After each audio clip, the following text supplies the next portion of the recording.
আমার হাতে যেই বরফটা দেখতে পাচ্ছেন এটা কোনো আইসক্রিম না, এটার মধ্যে আমি 4-5 দিন আগে একটা ফোন রেখে এরকমভাবে বরফ করে ফেলেছি। এটা নিয়ে সবাই ভিডিও করতেছে এই ফোন নাকি পানির নিচে 60 দিনেরও বেশি সময় থাকতে পারে। এটাকে 4-5 দিন পানির নিচে থাকার পর এখন বরফ হয়ে গেছে। তো এখন এটা বেঁচে আছে কিনা এটাকে একটু কল করে দেখি যে আসলে এটা ঠিকঠাকভাবে কাজ করে কিনা।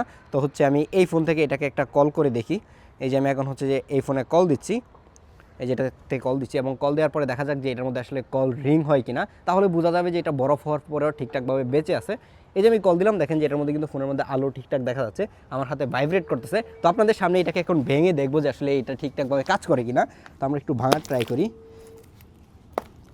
মানে এত বেশি বরফ হয়ে গেছে যে এটাকে মানে ভাঙতে কষ্ট হয়ে যেতেছে। এই যে এখন এটাকে ভাঙলাম, এই যে দেখেন যে ঠিকঠাকভাবে কিন্তু এটা কল আসতেছে। এখন এটা টাচ কাজ করবে কিনা সেটা আমি এখনো শিওর না, তো একবার কাজ করে দেখি। এই দেখেন যে কল কিন্তু রিসিভ হয়েছে এবং এটা টাচটা কিন্তু ঠিকঠাকভাবেই কাজ করতেছে।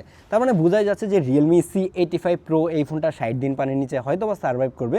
কিন্তু একটা ফোন পানির নিচে 60 দিন তো আর কেউ রাখবে না। অ্যাক্সিডেন্টালি যদি আপনার হাত থেকে এই ফোনটা পানির নিচে পড়েও যায় কিছুই হবে না, এবং এই ফোনটা কিন্তু খুবই ডিউরেবল। হাত থেকে যদি আপনি ফালাই দেন তারপরে কিন্তু ভাঙার চান্স অনেক কম।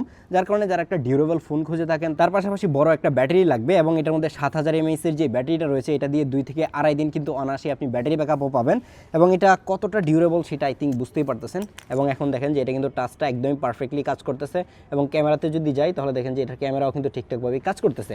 তো বোঝাই যাচ্ছে যে না, এটা যেই বাজেটে পাওয়া যাচ্ছে সেই বাজেটে যেই স্পেকগুলো অফার করতেছে সেটা আমার কাছে ওভারঅল সব কিছু মিলে পারফেক্ট মনে হচ্ছে। আপনি যদি চান তাহলে এটার একটা ফুল ইন ডিটেল রিভিউ কিন্তু আমাদের চ্যানেল থেকে দেখে আসতে পারেন।